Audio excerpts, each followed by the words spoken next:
Siren membuka matanya dan mendapati dirinya berada di kamar sang kekasih. Karena Siren sudah sangat akrab dengan kamar itu dan aroma di kamar ini sangat menjelaskan siapa pemiliknya. Suara pintu kamar mandi terbuka dan Anthony keluar dari dalamnya sambil mengusap rambutnya yang basah. Dan menatap Siren yang masih berada di ranjangnya. "Udah bangun sayang? Masih pusing gak?" Anthony melangkah mendekati Siren dengan mengenakan celana kolor pendek warna hitam dan atasan polos warna putih. "Masih agak keliengan dikit kak, tapi gak sesakit tadi." Siren berusaha untuk bangkit duduk. "Tadi kakak udah minta buatin bubur sama bibi.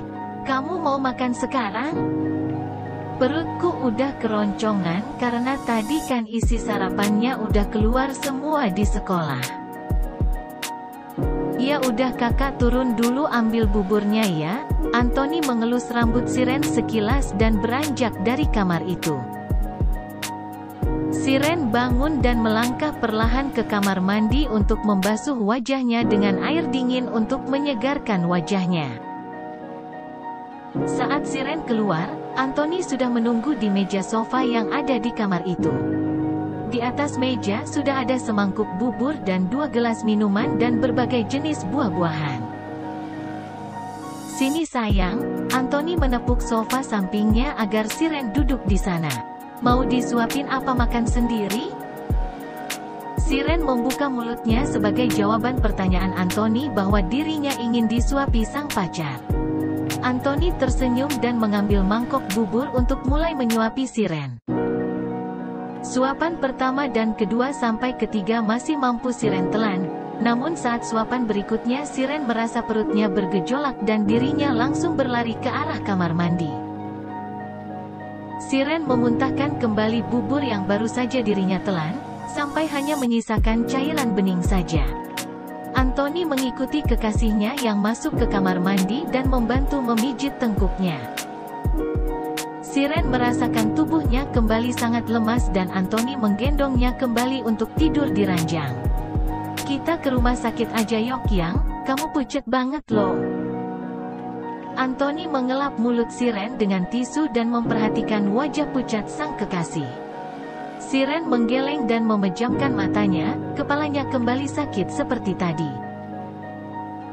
"Gak biasanya lo kamu sakit sampai muntah-muntah gini, kita berobat aja biar tahu kamu sakit apa."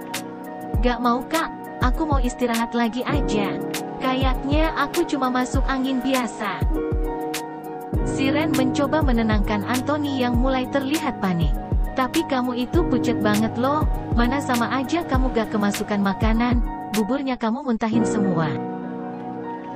Siren mengernyit saat merasakan perutnya kembali bergejolak dan dirinya kembali bangkit dan berlari ke kamar mandi. Siren kembali ingin muntah namun sudah tak ada lagi yang keluar karena memang tadi dirinya sudah mengeluarkan isi perutnya. Anthony kembali menyusul Siren ke kamar mandi dan menopang tubuh kekasihnya yang hampir ambruk ke lantai jika tak dipegangi olehnya. "Aku anter ke rumah sakit ya yang, ini udah gak beres deh kamu muntah-muntah terus kayak gini sampai gak bertenaga loh." Anthony melangkah membawa Siren keluar kamar mandi. "Kakak," ucap Siren lirih. "Kenapa? Mau kan kakak bawa ke rumah sakit?" Anthony duduk bersimpu di depan Siren yang dia dudukkan di pinggiran ranjang. "Aku takut kak," pelan Siren berucap dan melihat ke dalam bola mata hitam milik Anthony.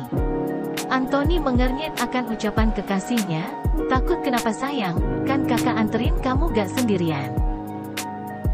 Siren menggeleng dan menggenggam telapak tangan besar Anthony dengan erat.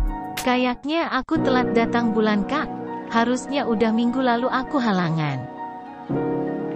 Tapi sampai sekarang aku belum dapet kak." Siren menghela nafas berat.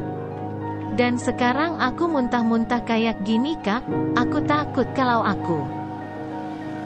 Ucapan Siren terhenti saat Anthony mengecup singkat bibir kecilnya. "Jangan pikirin yang aneh-aneh sayang, itu bisa buat kamu tambah sakit." "Tapi kak," Anthony kembali mengecup bibir Siren dan memeluknya lembut. Ada kakak di sini, kakak akan tanggung jawab kalau ada apa-apa sama kamu. Siren mengangguk dan membalas pelukan sang kekasih. Tak terasa air matanya menetes. Dirinya benar-benar takut bila apa yang dipikirkannya benar-benar terjadi. Siren diberikan obat sakit kepala oleh Anthony dan sekarang dirinya mulai tertidur karena efek obat itu. Saat Siren tidur, Anthony menuju pintu balkon kamarnya dan memutuskan untuk merokok di teras balkon. Mau tak mau sekarang Anthony juga memikirkan apa yang Siren katakan. Bagaimana jika Siren hamil? Apa kata orang tuanya jika tahu pacarnya hamil? Bagaimana kelanjutan pendidikannya jika Siren hamil dan dirinya belum bekerja? Semua pemikiran itu membuat dirinya pusing dan mengacak-acak rambutnya dengan kasar. Jujur saja Anthony belum siap jika memang Siren hamil. Anthony masuk ke dalam kamarnya dan menutup pintu balkon setelah menghabiskan hampir 1 bungkus rokok. Dirinya melangkah mendekati ranjang dan memutuskan untuk tidur guna menenangkan pemikirannya yang mulai kacau. Anthony memeluk tubuh Siren dari belakang dan mulai memejamkan matanya. Anthony sudah mengantarkan Siren pulang ke rumahnya. Tadi Siren sempat berhenti di apotik dengan alasan membeli obat. Padahal dirinya juga membeli sebuah test pack untuk membuktikan bahwa pemikirannya salah, dirinya hanya telat datang bulan karena hormonnya sedang tak stabil. Saat sudah sampai rumah sang nenek, Siren langsung turun dan bergegas menuju kamarnya. Dirinya tak ingin bertemu dengan nenek ataupun kakeknya dengan keadaan wajah pucat. Karena pasti mereka akan panik dan membawa Siren ke rumah sakit. Masuk ke kamarnya, Siren langsung mengganti baju seragamnya dengan baju rumahan dan masuk ke kamar mandi untuk mencoba test pack yang tadi dia beli.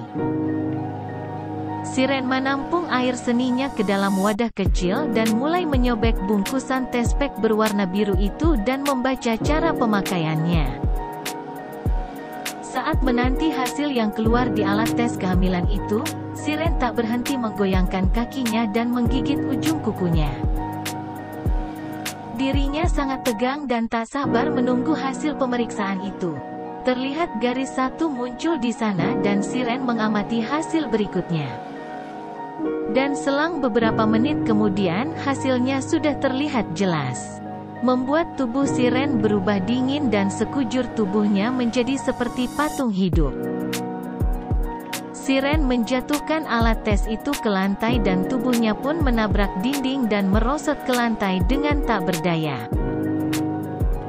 Siren mulai menangis dan tak mampu berkata-kata, dirinya hanya sibuk mengusap air matanya yang mulai berlomba keluar dari mata indah Siren. Siren bangkit dan bergegas melangkah keluar kamar mandi untuk mengambil kantung kresek yang tadi dia beli di apotik dan membawanya lagi ke dalam kamar mandi. Dirinya akan melakukan tes ulang karena 1 alat saja belum tentu hasilnya akurat.